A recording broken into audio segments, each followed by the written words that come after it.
मैंने कहा बहन जी 50-50 मुकदमे जिन लोगों पे हैं वो भी चुनाव लड़ते हैं, ठीक है। और मैंने कहा बहन जी इन लोगों ने मुझसे पैसे मांगने की कोशिश की गई मुकदमे के नाम पे। मेरा खेत, मेरा हल मैंने जोता और फसल कोई आकर के साहूकार या कोई पूंजीपति ले जाए तो सब बर्दाश्त से बाहर है। नागपाल भाई आप बहुत पुराने हैं, ऐसा कोई हिंदी बेल्ट का भारत बताइए जिसकी लाठी मेरी कमर पे ना लगी हो, ठीक है।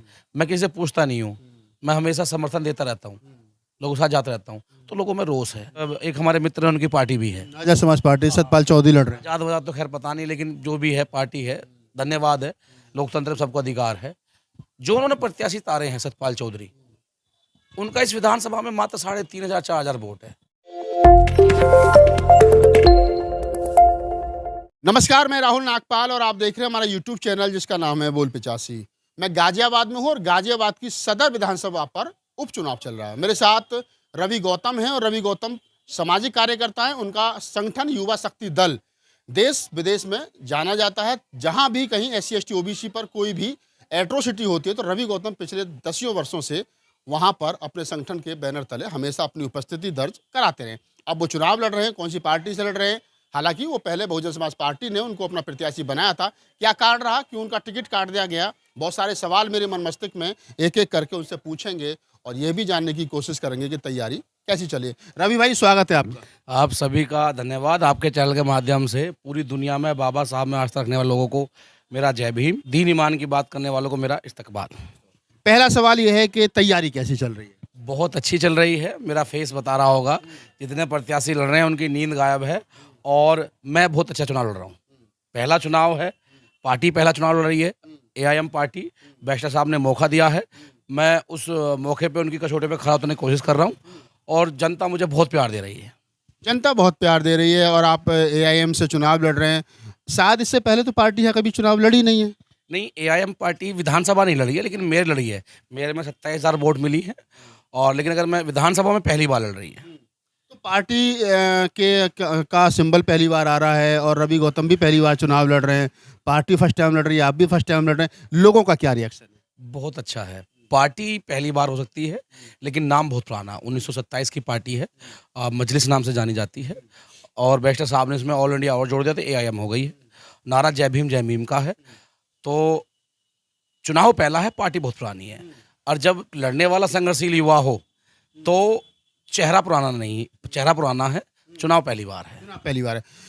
मुसलमानों की पार्टी के रूप में देखा जाता है क्योंकि बैरिस्टर साहब जिस बैकग्राउंड से आते हैं और जिस कट्टरता के हिसाब से उनको BJP और तमाम हिंदू के संगठन जो पेश करते हैं, अरे साहब बड़े खतरनाक हैं, बड़े कट्टर हैं, मुसलमान हैं, ये है वो है।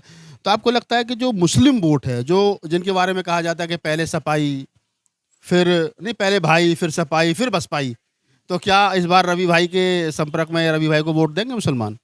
देखिए, पहले तो मैं एक बात कहूँ, ये पार्टी मुसलमानों की नहीं, राष्ट्र की पार्टी है। हर पार्टी रजिस्टर्ड कराती है चुनाव आयोग में। सबको किसी एक पार्टी का तमगा नहीं मिलता, वो राष्ट्र का दर्जा मिलता है, वो एक राष्ट्र की पार्टी रहती है। दूसरी बात, अगर मुसलमानों की पार्टी की बात की गई है तो मैं बता दूं, पहली बार जब इस पार्टी से चुनाव लड़ा गया तो मेयर का चुनाव हमारे SC समाज के लोग जीते। आज इस पार्टी में मैं पहला व्यक्ति नहीं हूँ जो SC कम्युनिटी से हूँ, मुझसे पहले हज़ारों लोग जुड़े हुए हैं। आज इसमें OBC समाज के लोग काम कर रहे हैं, आज इसमें ब्राह्मण समाज के लोग काम कर रहे हैं। तो कोई भी संस्था पार्टी जो है वो हर वर्ग हर समुदाय से चलती है, जिसमें पार्टी की बड़ी अहम भूमिका है कि सभी को लेकर साथ चल रही है। और पहले ही चुनाव में एक ऐसी कैंडिडेट देना जनरल सीट पे जहां और पार्टियों को ना गवारा गुजरता है, तो आप समझ सकते हैं कि SC को टिकट दिया है, जनरल सीट पर दिया है, तो आपके सामने SC को तो समाजवादी पार्टी ने भी दिया है। समाजवादी पार्टी इंडिया जो कांग्रेस गठबंधन है, उन्होंने शिवराज सिंह जाटव को लड़ाया है यहाँ पे। देखिए, कोई दलित का बेटा गरीब का बेटा ना जीत जाए, इसलिए भाजपा ने डमी कैंडिडेट लाने का काम किया है समाजवादी के रूप में। पहला प्रत्याशी SC कम्युनिटी से AIM उतार चुकी थी और जब भाजपा को हराना ही है तो अखिलेश भैया को थोड़ा तो सोचना चाहिए कि जब भाजपा को हराना है, सरकार बन रही है ना गिर रही है, तो क्या जरूरत थी तुमने कांग्रेस के दामन से सीट छीन करके अपने संबंध बिगाड़ लिए कांग्रेस से और BJP को लाभ पहुंचाने का काम किया। थोड़ा सोचना चाहिए अखिलेश जी को। भाई मैं सम्मान करता हूँ उनका, वो सेकुलर हैं और जो है वो सदन में आवाज़ उठाते हैं। वो बात दूसरी है कि दलितों की आवाज़ नहीं उठाते, मुसलमानों को नहीं उठाते, लेकिन समय समय में जब चुनाव आता है तो संविधान बचाना है, मुस्लिम समुदाय में इफ्तियारी में रोज़ा इफ्तियारी में जाना है, समय समय पर, सिर्फ राजनीतिक रूप के लिए। लेकिन फिर भी कोई बात नहीं। आपका टिकट बहुजन समाज पार्टी से हो रहा था और बहुजन समाज पार्टी से हमें बड़ी खुशी, आप बसपा सुप्रीमो मायावती से मिलकर के आए, फोटो वायरल हुई है बहुत ज़्यादा सोशल मीडिया पर, आपको प्रत्याशी बना दिया गया, आपने होर्डिंग पोस्टर से पूरी विधानसभा पाट दी। क्या वजह रही है एन टाइम पर आपका टिकट का अगर काट करके, एक दलित के बेटे का टिकट काट करके, एक जिस सवर्ण समाज से हमेशा विचारधारा की लड़ाई है, उसी वैसे समाज के गर्ग साहब को प्रत्याशी बना दिया? देखिए मैं आदरणीय बहन जी का सम्मान करता हूँ, वो हमारी नेता हैं, आज भी कल भी हमेशा रहेंगी। हम चाहते हैं कि हमारी उम्र भी बहन जी को लग जाए।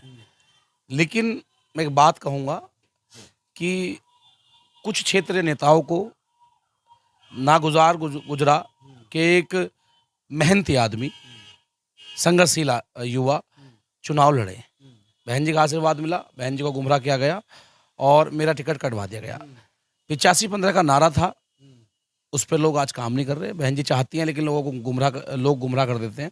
दूसरी बात, एक बात मैं ख़त्म करता हूँ, साहब मज़दूर हूँ, मज़दूरी कर रहा हूँ और ये हकीकत है कि मज़दूर को आज ना मज़दूरी मिलती है और ना वो मकान जब बनाता है जहाँ मज़दूर करता है, ना वहाँ आशियाना मिलता है।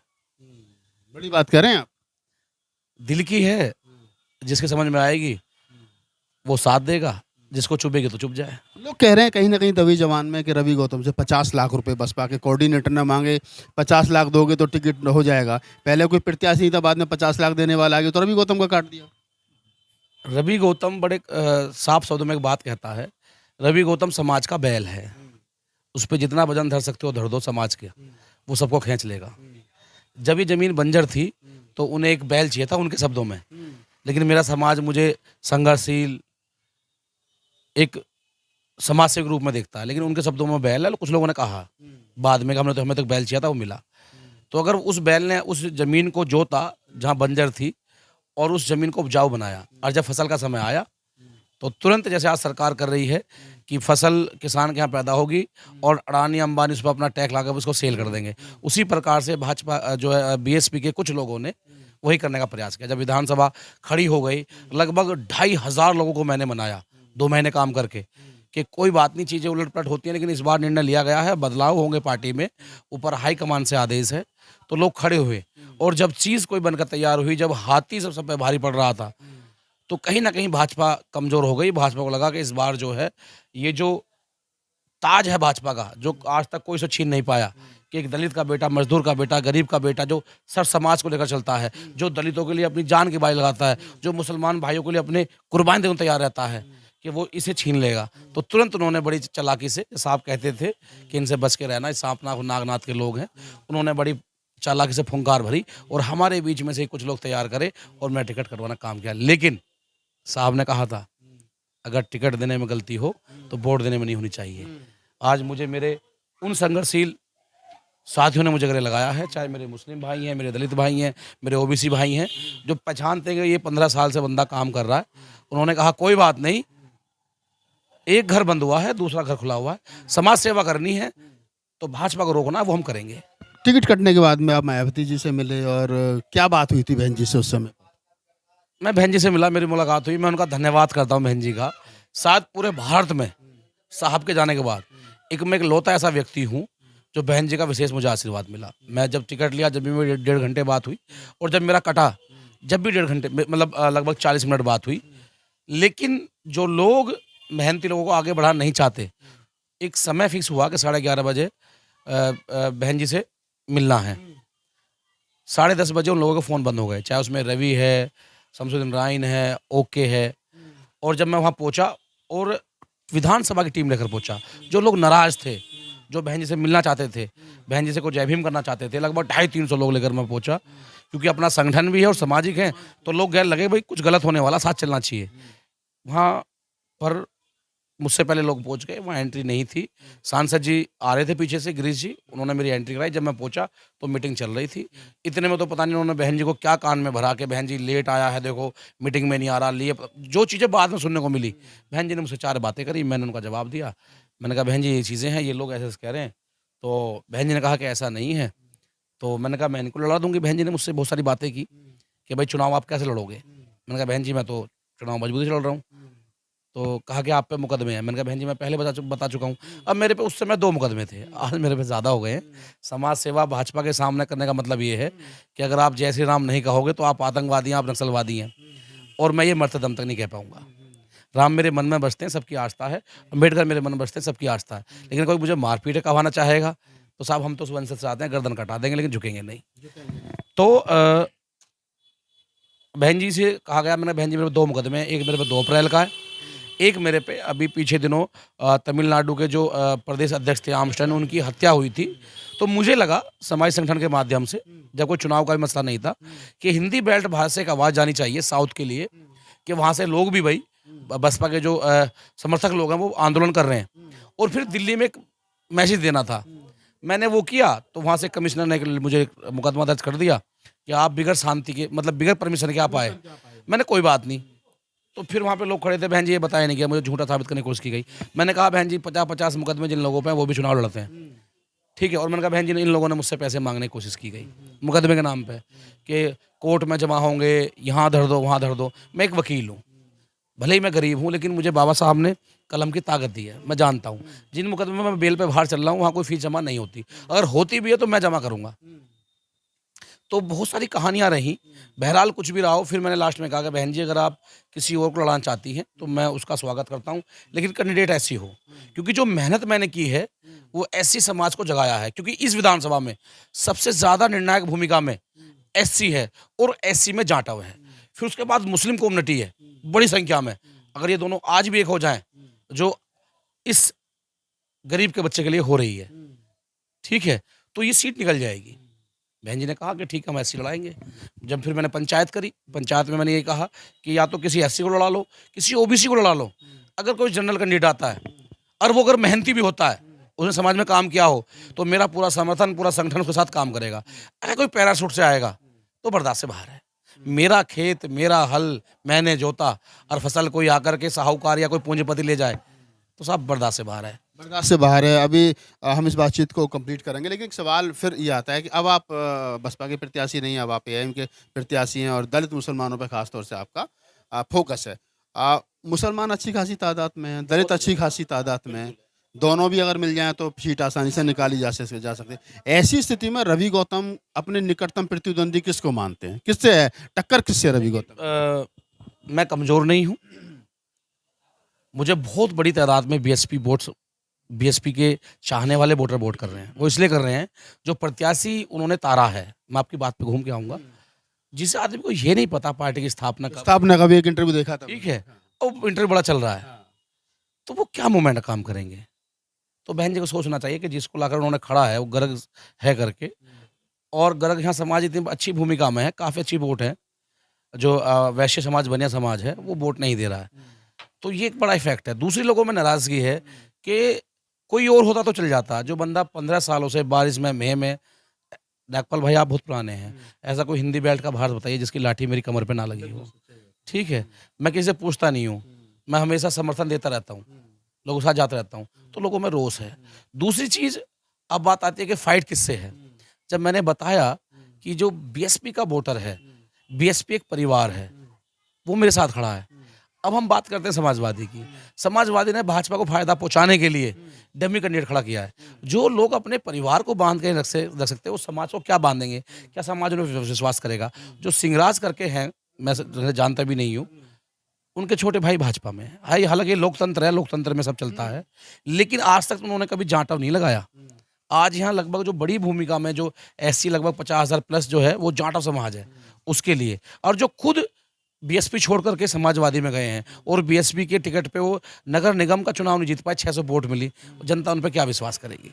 अब आते हैं हम लोग और अन्य लोगों पर पे। एक हमारे मित्र हैं, उनकी पार्टी भी है, आजाद समाज पार्टी, सतपाल चौधरी लड़ रहे हैं। आजाद वजाद तो खैर पता नहीं, लेकिन जो भी है पार्टी है, धन्यवाद है, लोकतंत्र में सबको अधिकार है। जो उन्होंने प्रत्याशी तारे हैं सतपाल चौधरी, उनका इस विधानसभा में मात्र 3,500-4,000 वोट है। तो मैं पूछना चाहता हूँ चंद्रशेखर आज़ाद से कि भाई ये बता दो, तुम बात करते हो हिस्सेदारी की और भागीदारी की, जितनी जिसकी हिस्सेदारी उतनी भागीदारी, कम से कम कुछ तो देख लो। तुम भी उसी ढसरे पे आ गए जो पतन की तरफ जा रहा है। ठीक, लगातार रैलियाँ चल रही हैं, बधाई आप करो रैलियाँ, लेकिन जहाँ आप बैठे हो ना, ये गढ़ उस गरीब परिवार का है जिसको हिलाना मुश्किल नहीं, नामुमकिन है। ठीक, अब बात आती है कि फाइट किससे है। हमारी फाइट हमेशा सत्ता पक्ष से रहेगी, आज भी, कल भी, हमेशा भी, क्योंकि न्याय देने में असमर्थ है भाजपा सरकार। जो यहाँ पर भाजपा के जो कैंडिडेट हैं वो शायद 15 साल से महानगर हैं अध्यक्ष, नगर अध्यक्ष। महानगर अध्यक्ष हैं, लेकिन मैंने उन्हें कहीं 15 मिनट कहीं ज्ञापन देते हुए नहीं देखा कि चीज़ को लेकर के। सरकार में भी कुछ चीज़ें होती हैं, लोग देते हैं, 15 लेटर वो मुझे दिखा दें लाइन इस पार गरीब परिवार लोगों के, कि कभी कोई बुजुर्ग महिला के लिए उन्होंने जो है मांग करी हो अपने लेटर पे, हालांकि वो लिखित है मांग, तो दूसरी बात है, सरकार है उनकी कि इनकी पेंशन बननी है, कोई विधवा बहन के लिए, कोई हैंडीकैप, कोई अपाहिज है उसके लिए, कोई बच्ची स्कूल नहीं जा पा रही है उसके लिए, कोई इंटर कॉलेज बनवाना है यहाँ लाइन पर बड़ी समस्या है उसके लिए। कभी क्षेत्र में जाकर के पूछा हो कि जो स्लम एरिया है यहाँ पर, जहाँ पर सब समाज के लोग रहते हैं और ज़्यादातर दलित मुस्लिम रहते हैं, कि उनके क्षेत्र में कभी गए हैं? इनके कुर्तों पे अगर 10 दिन तक भी ना धुलाएं तो उन पर धूल नहीं लगती, तो ये क्या चुनाव जीतेंगे? लाइन पार का आप बार बार जिक्र कर रहे हैं। विजयनगर जिसको साथ में समझो वही लाइन पार है। विजयनगर में काफ़ी तादाद में वोटर रहते हैं, उसमें भी खासतौर से शेड्यूल कास्ट के लोग हैं। हमेशा से उसको नज़रअंदाज किया गया है और हमेशा से चाहे बसपा का विधायक रहे हों, सुरेश बंसल साहब रहे हों, या अभी बीजेपी के विधायक हैं। क्या कारण रहा है? यही क्षेत्र हमेशा से पिछड़ा हुआ रहा है? देखिए, मैं कह सकता हूँ कि लाइन 4.5 लाख प्लस वोटर हैं इस विधानसभा में आज की स्थिति में। 1 लाख के करीब तो लाइन उस पार है, एक लाइन है रेल की, और इस उधर ज़्यादातर रिच लोग रहते हैं, जिसे हम क्रीम लेयर भी कह सकते हैं, चाहे वो किसी समुदाय से हों। लाइन इस पार जो गरीब लोग रहते हैं, जो 8 घंटे काम करते हैं, ठेली पटरी मजदूर, इस किस्म के लोग रहते हैं। आज तक कभी यहाँ कोई विधायक नहीं बना, उसी के साथ साथ कभी यहाँ विकास नहीं हुआ, और जो भी बजट आता है यहाँ उस पूरे बजट को जबरदस्ती यहाँ की मेयर उधर ले जाती है। मैं ये कह सकता हूँ अपने एक शब्द में कि अगर लाइन उस पार एक मक्खी भी जाती है, मच्छर ज़्यादा, तो इजाज़त लेता है कि जाए ना जाए, और यहाँ अंबार हैं, और जिसके कारण ये क्षेत्र इतना पिछड़ चुका है। कभी लगता ही नहीं है कि हम गाजियाबाद की स्मार्ट सिटी में बैठे हैं। ऐसा लगता है कहीं जैसे 1935 का कोई देश हो, कोई ऐसा पिछड़ा इलाका हो। चलिए मेरे साथ आज, जहाँ ईंटें घिस गई हैं, नाली नहीं है, खरंजे नहीं है, कोई सुविधा नहीं है, तो इस बार वो वोटर मन बना के बैठा है कि विधायक इस पार होना चाहिए। आप चीज को भाजपा जान चुकी है। तो संजीव शर्मा ना इस विधानसभा के हैं, अगर कोई उधर कोई कोठी वोठी बना रखी हो, पैसे वाले लोग हैं, इस बार उन्होंने किराए पे लिया है, मकान किराए पे लिया है, और शायद उसका एग्रीमेंट भी नहीं है, और वो भी डर रहा है। ये सूत्रों के हवाले खबर है जो लोग बताते हैं मीडिया वाले। और जो बाकी प्रत्याशी चुने गए, समाजवादी ने इस बार इस लाइन के इस पार बनाया। तो मैं ये जान सकता हूं कि चुनाव का परिणाम कुछ भी हो, लेकिन एक गरीब के बेटे के हौसले के सामने, इस जनता के प्यार के सामने, इस बार सगले सत्ता पक्ष झुक चुका है कि लाइन पार ही प्रत्याशी क्यों आ रहे हैं। पहली बार इतिहास में मैं कह सकता हूं, जितनी मेरी समझ है, जितना मैंने पढ़ा है, कि आज़ादी के बाद पहली बार ऐसा चुनाव होने जा रहा है कि गरीब का बेटा सब पे भारी पड़ रहा है। आज मुख्यमंत्री जी का दौरा है, पहली बार हो रहा है उपचुनाव में कि वो दौरा करेंगे उन गरीब बस्तियों का, रोड शो है। अब हालांकि मुख्यमंत्री जी को नहीं दिखाई देगा, क्योंकि सुबह सुबह से ही डीएम कमिश्नर दबादब, कभी कोई फुटपाथ को पेंट करवा रहा है, कोई नाली सफा करवा रहा है, कोई जो है वो बनावटी पेड़ खड़े कर दिए जाते हैं उनको लगा रहा है। बस मुख्यमंत्री जी आएंगे, हाथ हिलाकर चले जाएंगे। पर मैं कहना चाहता हूँ कि चुनाव परिणाम कुछ भी हो, आप जीत की तरफ जा रहे हैं। जो लगातार पुलिस पे इल्जाम लगते रहे हैं, हालांकि मैं कहना नहीं चाहता, एप्लीकेशन जाति पूछ कर लिखी जाती है। जब से मैं इस विधानसभा में उतरा हूँ चुनाव लड़ने के लिए, उससे पहले तो मैं धरने प्रदर्शन कर ही रहा हूँ, तो जाति पूछ करके, अगर वहाँ सरनेम कुछ और है तो पहले मुकदमा होगा, बाद में जांच होगी। और कहीं जो है एप्लीकेशन 20-20 दिन पड़ी रहेगी, लेकिन मुकदमा दर्ज नहीं होगा, दबाव बनाया जाता है। ठीक, और गलती से अगर वो दलित मुसलमान निकल गया तो तौबा तौबा खैर है। तो फिर आप जो है वो जो सजा 307 में 302 में नहीं होगी ना, वो 151 हो जाएगी स्पेशल। ये पता नहीं आदेश है इन दो समुदाय के लिए, लेकिन मैंने अपने लोगों को, अपने जनता को आश्वासन दिया है कि जब तक मैं जिंदा हूँ, हार हो या जीत, इस चीज़ को फेस नहीं करने दूंगा। मेरी आखिरी सांस तक अपने इस विधानसभा के क्षेत्र के लिए, जिले के लिए लगी रहेगी और समाज के लिए लगी रहेगी। समाज के लिए लगी रहेगी। बातचीत थोड़ी लंबी जरूर है, लेकिन मार्मिक है। और रवि गौतम से बात करने का मेरा विशेष ये भी था कि मैं, हमारे युवा साथी हैं, संघर्ष के दिनों के साथी हैं, और बातचीत मैंने इसलिए भी की ताकि देश के लोगों को ये पता चल सके, और ख़ास तौर से जो SC ST OBC और माइनॉरिटी के युवा हैं, उनको ये पता चल सके कि ये ज़रूरी नहीं है कि कोई आपका आका ही आपको चुनाव लड़ाए, आपकी खुद की भी हिम्मत होनी चाहिए, तो आप राजनीति में स्थापित हो सकते हैं। गाजियाबाद अपने आप में क्रांति भूमि है। 1970 के आसपास मैंने कहीं पढ़ा, मुझे याद आता है कि जब VP मौर्य यहाँ से जनरल सीट पर जो है वो सांसद जीत करके गए थे, तो ये बड़ी बात नहीं है कि रवि गौतम यहाँ पर विधायक का चुनाव जीत करके जाएं। और उन्होंने जैसा कहा कि उनकी लड़ाई किससे, हमेशा सत्ता पक्ष से यानी बीजेपी से उनका कि उनकी लड़ाई है और किसी से उनकी लड़ाई नहीं है। और जिस प्रकार से गाजियाबाद सदर सीट के बारे में कहा जाता है कि दलित मुस्लिम बाहुल्य सीट है, अगर वोट ठीक ठाक पड़ जाता है तो रवि गौतम जीत की तरफ बिल्कुल निश्चित रूप से जा रहे हैं। इस पूरी बातचीत के बारे में आपकी क्या प्रतिक्रिया हमें कमेंट सेक्शन में बताइए और मुझे दीजिए इजाज़त। धन्यवाद।